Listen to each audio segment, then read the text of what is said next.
भारत माता की। आज महर्षि दयानंद सरस्वती जी के 200वीं जयंती के उपलक्ष्य में देश भर में जो विभिन्न कार्यक्रम आयोजित हो रहे हैं, मैं प्रयास करता हूं कि जिस शहर में मैं हूं और वहां पर कोई कार्यक्रम है तो उसमें अवश्य जाता हूं। आज श्री राम नवमी की एक बड़ी शोभा यात्रा शहर में आयोजित हो रही है, उसमें हमारा आने का तय हुआ और इस कार्यक्रम की जानकारी उन्होंने दी तो हमने कहा कि आज अवश्य आएंगे। और मैं आकर धन्य हुआ कि यहाँ पर एक युवा संत ने, स्वामी सच्चिदानंद जी ने जिस प्रकार से हिंदुत्व के और आज के समस्या को विषय रखा, ऐसे लग रहा था कि सुदर्शन से सुरेश चौहान के ही इस मंच से बोल रहा है। मित्रों, वर्तमान में हिंदुस्तान का इस्लामीकरण और ईसाईकरण और खास करके इस्लामीकरण के विरुद्ध सारे तर्कों, उदाहरणों, अनुभव, आंकड़ों और इतिहास के लिए अगर कोई पुस्तक मेरे लिए सबसे उपयोगी साबित होती है एक पत्रकार के नाते भी, तो है सत्यार्थ प्रकाश। मैंने कम से कम 2000 से ज्यादा पुस्तकें अभी तक ये बांटी है। इस बार भी मैं पुस्तक मेले में गया था और मैंने 30,000 रुपए की पुस्तकें मंगवाई। मेरे कार्यालय में जो कोई आता है, ईसाईकरण वाला आता है तो उसको अलग पुस्तक देता हूं और इस्लामीकरण विषय में आता है तो उसको सत्यार्थ प्रकाश देता हूं। आपके सामने इस्लाम और ईसाईयत पर काफी चर्चा हुई इस कार्यक्रम के निमित्त में, क्योंकि आज समय कम है और मुझे 2 बजे तक दिल्ली जाना है। तो एक नई समस्या मैं आपके सामने रखने जा रहा हूं कि इस्लाम और ईसाईयत की समस्या तो है ही, लेकिन इससे भी बड़ी एक और समस्या अभी आपके सामने आई है। हम पिछले कुछ दशकों से इसके शिकार हो रहे हैं, लेकिन हमको इसकी जानकारी नहीं है। वो समस्या क्या है, आपको थोड़ा सा वर्तमान में जिससे आप सहमत हो ऐसी बात पहले बताऊंगा, क्योंकि बाकी बातें तो चौंकाने वाली है। आपको पहले इतने आईवीएफ सेंटर दिखते थे क्या, जो आजकल आपको हर जगह आईवीएफ सेंटर दिखते हैं। बच्चे पैदा होने के लिए जहां से मदद मिले, जिनको बच्चे पैदा नहीं होते वहां पर जाते हैं, उनको आईवीएफ सेंटर कहते हैं। पहले होते थे कि इतने नहीं, कितने बच्चे होते थे? मुझे 8 मौसी 5 मामा हैं, हम भी 4 भाई बहन हैं, लेकिन आज मुश्किल से हिंदुओं को 2 बच्चे पैदा हो रहे हैं, वो भी बड़े मुश्किल से। जितना अमीर होगा उतने बच्चे कम, जितना शिक्षित होगा उतने बच्चे कम, जितना बड़े पद पर होगा उतने बच्चे कम। 1952 में नारा दिया था, हम 2 हमारे 2। हमने वेद मंत्रों की तरह उसको पालन करना शुरू किया और उधर 4-4 बीबियां और 44 बच्चों का कार्यक्रम आज भी जारी है। ये लड़ाई एक तरफ हम पिछड़ चुके हैं, दूसरी तरफ जो दुनिया पर राज करने वाली संस्थाएं हैं, जिनके लिए धर्म मजहब मैटर नहीं है, उनके लिए विश्व का नेतृत्व करना है, वो तो बाकी लोगों को खिलौनों की तरह उपयोग में लाते हैं, जिसको आज की भाषा में वन वर्ल्ड भी कह सकते हैं। आप जानते हैं, अगले कुछ वर्षों बाद आपको, जैसे आप ऑनलाइन ड्रेस ऑर्डर करते हैं ना, ऑनलाइन सामान बुलाते हैं, वैसे आने वाले दिनों में उनकी योजना ये है कि पुरुष और स्त्री मिलके बच्चे पैदा ना हो। आपको कैसा बच्चा चाहिए? 7 फीट ऊंचा, नीले आंखों वाला, हरे आंखों वाला, घरे आंखों वाला, काले आंखों वाला, भूरे बालों वाला, गोरी स्किन वाला, काली स्किन वाला। आप मेनू कार्ड जैसे गाड़ी सिलेक्ट करते हैं ना 3D में जाकर आजकल, वैसे बच्चे आपको देने की एक रचना बनाई जा रही है। यह रचना इसलिए नहीं बनाई जा रही कि समाज किसी अच्छाई की तरफ जा रहा है, ये इसलिए बनाई जा रही है क्योंकि विश्व में सारी सभ्यता 2000 साल से कोई नहीं टिकी, उन सबको खत्म किया जा सका, लेकिन हिंदू सभ्यता, संस्कृति, धर्म, परंपराएं समाप्त नहीं हुई, क्योंकि यहाँ के हर पिता का ये लक्ष्य होता है कि मेरे से अगली पीढ़ी 1.25 गुना अच्छी होनी चाहिए। हर 4 पीढ़ी बाद हम हमारी पूरी पीढ़ी बदल देते हैं, वो और अधिक हो जाती है। छत्रपति शिवाजी महाराज के पुत्र धर्मवीर संभाजी महाराज और अधिक कट्टर निकले।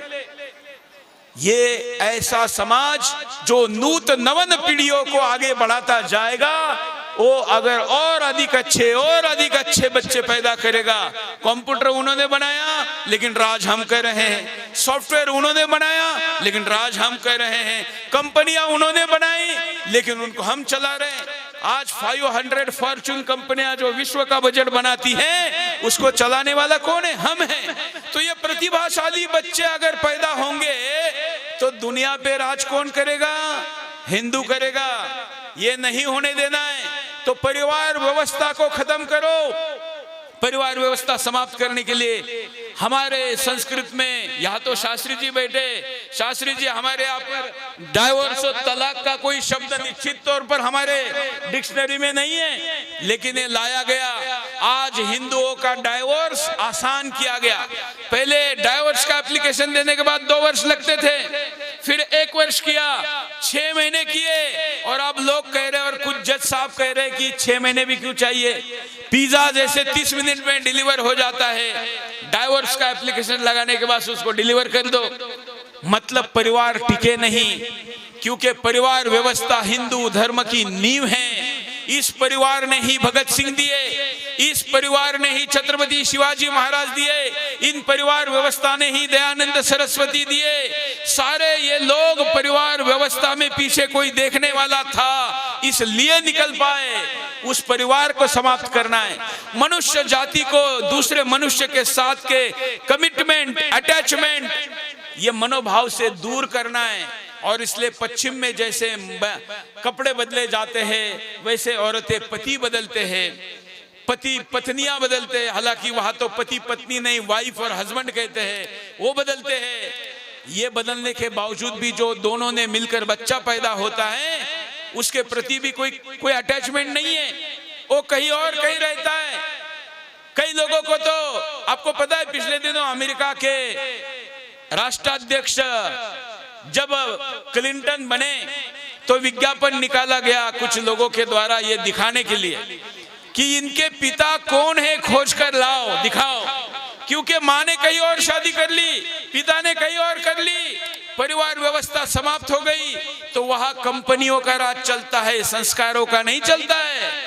हिंदुस्तान में कंपनियां कितनी भी शक्तिशाली हो, सत्ताएं कितनी भी शक्तिशाली हो, लेकिन कंपनियों का राज नहीं चल पा रहा है। वो राज को लाना होगा, आपको गुलाम बनाना होगा, तो आपकी परिवार के एक दूसरे से कमिटमेंट को तोड़ना होगा, प्रेम को तोड़ना होगा।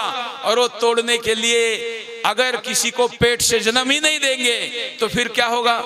आपने सुना होगा एक सरोगेसी मदर नाम की कंसेप्ट आई है। शाहरुख खान ने अपना तीसरा बच्चा किसी दूसरे महिला के पेट में जन्म दिया, मतलब अपना भ्रूण दिया और लैब के द्वारा उसके पेट में डाला और फिर उसने वो बच्चा दिया। अब उस माँ को उस बच्चे से प्रेम रहेगा क्या? क्या इस पिता को भी उससे, मतलब आप कल्पना करिए इसके बीच की अवस्था है। अब अगली अवस्था है लेबोरेटरी से बच्चे देना, और वो लेबोरेटरी से बच्चे आएंगे तो क्या वो उस परिवार के लिए लड़ेंगे? मैं आपको पूछ रहा हूँ, हाँ नहीं में जवाब दीजिए आवाज उठाकर। क्या लेबोरेटरी से निकलने वाले बच्चे परिवार के लिए लड़ेंगे, समाज के लिए लड़ेंगे, देश के लिए लड़ेंगे, सीमा पर लड़ेंगे? यही तो चाहते हैं। और इसलिए मीठे मीठे नारे देते हैं कि 1 वर्ल्ड हो, एक देश। कोई देश ना हो, कोई सीमाएं ना हो, सीमाओं पर कोई सेना ना हो, एक करेंसी हो, एक भेष हो, एक खान पान हो। अमेरिका में डिजाइन किया गया पिज्जा अमेरिका से लेकर ऑस्ट्रेलिया तक एक जैसा है। अरे हमारे यहाँ तो पाक शास्त्र है, हर कुछ किलोमीटर पर बदलने वाले वातावरण आबो हवा के अनुसार अन्न बदलता है। शरीर के अनुरूप उस अन्न को खिलाया जाता है, उससे शरीर बनता है, उसके अनुरूप उसका मन बनता है, वैसा वहां के लोग बनते हैं। और इसी विभिन्नता ने हमारे देश पर होने वाले ईसाई और इस्लामी आक्रमण को रोका। अगर लेबोरेटरी से बच्चे आएंगे तो देश नहीं बचाएंगे। आज देश के सर्वोच्च न्यायालय में एक लड़ाई चल रही है कि एक न्यायाधीश ऐसा होना चाहिए, ऐसा तर्क दिया जा रहा है महाराज जी, एक न्यायाधीश ऐसा होना चाहिए जो पुरुष भी ना हो और जो स्त्री भी ना हो। आपको पता है, जो इंग्लिश अखबार पढ़ते होंगे उनको ये बात जरूर पता होगी, जो पुरुष भी ना हो और स्त्री भी ना हो, ऐसे लोगों का प्रतिनिधित्व भी जजेस में होना चाहिए कह रहे हैं। ऐसे लोगों को सेना में रखो बोल रहे हैं। मैं ऐसे लोगों की निंदा नालस्ती नहीं करना चाहूंगा, क्योंकि प्रकृति में कुछ गलतियों के कारण कोई अभागा ऐसा बन जाए तो उसको सहानुभूति की आवश्यकता है, निंदा और द्वेष की नहीं। और इसलिए मित्रों, इस्लाम और ईसाईयत की समस्या से तो आपको अवगत किया। आज मैं आपको आने वाले दिनों की इस सबसे खतरनाक समस्या के बारे में अवगत कराना चाहता हूं। और इसलिए क्या खाना है, इस पर ध्यान रखिए। ये विदेशी कंपनियां आपको खाने में क्या खिला रही है, आप जो दवाई ले रहे हैं उसमें क्या है, आप शादी की उम्र लेट लेट लेट डिले करते जा रहे हैं, उसके कारण क्या समस्या है। ये सारी समस्याएं अगर आप, और सब मैं ऐसा मानता हूं कि हिंदुस्तान में तर्कों के साथ बात करने वाली कोई मोमेंट है तो उसका पहला नाम आर्य समाज है।